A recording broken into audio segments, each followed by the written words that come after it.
Hi, Trent here again. Just making this short video to suggest something more natural for ourselves and also our pets. I have been a big advocate for natural nutrition, diet and eating the past few years since becoming a detoxification specialist, seeing what is naturally designed for our bodies and also our pets. In comparison to all, or at least most of the other animals in nature, in the wild, it seems to be that humans and their pets are eating drastically different to the other animals. The biggest difference that I see is cooking foods and eating cooked and processed foods. The changes I've seen with my own body and people I've worked with and helped to achieve quick and drastic results in the space of only 2 to 3 days usually has been always changing from cooked foods to raw foods, as well as using special herbal formulas. What I'd like to say is for any pet owners, if they don't want to try something even for themselves in terms of trying to do a more raw, naturally suited diet for themselves, to at least consider trying something for their pets. As maybe they will be able to see their pets more closely to the rest of the animal kingdom as other natural animals, and therefore see that no other animals other than humans and their pets eat cooked or processed foods or drink the milk from another animal. So this is what I'd like to get across, to see if anyone can consider, even for their pets, if not themselves, something more natural based, what is designed for their body, rather than the normal cooked, heavily cooked, dehydrated and processed cat and dog foods, for example, like I usually see, which are very salty, very heavily cooked, very dehydrating for the body, and often require a lot of water to be drunk by the animals as a result.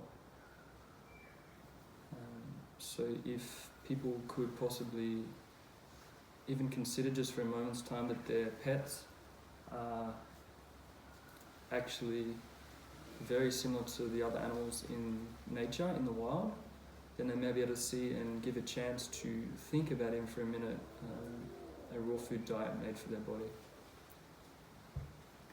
Something on my nose, not anymore.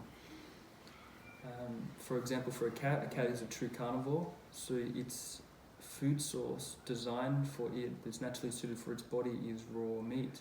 It is the only true carnivore, other than the big cats, of course, and the polar bear. So the cats would be more, or mostly, if not all, raw meat diet. Not cooked, not processed, not thought by man what might be good for a cat, but what a cat would eat without thinking itself, intuitively. And that would be to kill its own animal, actually, like a mouse or a bird, and to eat that. And I've seen dramatic results with a cat that we worked with in Austria, that we helped rehabilitate, who was completely depressed, and we took him,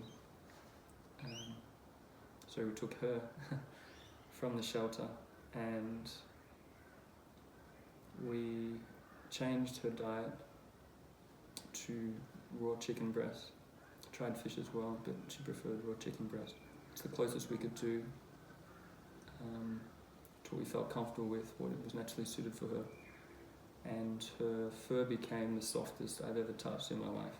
She also came out of her shell through us playing with her and getting her back to instinctual mode in playing and hunting with toys, to gain her confidence and bring her into more presence out of a depressed state.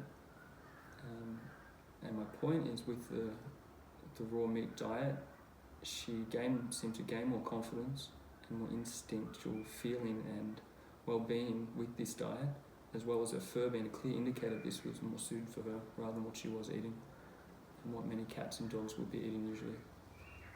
In terms of dogs, they're true omnivores, so they would and are naturally designed for and suited to eat raw meats, raw vegetables, raw fruits, and some barks, for example. So in my opinion, even a vegetarian diet for a dog is extremely helpful to help clean its body for a short or a long period of time, because what I've also discovered and experienced is that there is a big protein myth out there, and that the proteins are actually the problem rather than the solutions. The only animals that can really tolerate the proteins well seem to be the true carnivores, which are the cats and the big cats and the polar bears, as I said, but no one has a polar bear at home as a pet, or usually even a big cat, to have to think about that. So, I'm going to finish now by saying I hope this brings some consideration or thought, or dare I even say consideration intuitively away from thought, to see the pets that they have and see what they are and what type of bodies they have, and to be able to see that they are very similar to any other animal out in nature, which is not cooking their food and not drinking the milk from another animal or milk products from another animal. So, thanks for watching. If you've got any questions or like any further information or help on anything for yourself or your pets, feel free to contact me via email. It's in the description below. Thanks for watching again, and hopefully see you soon.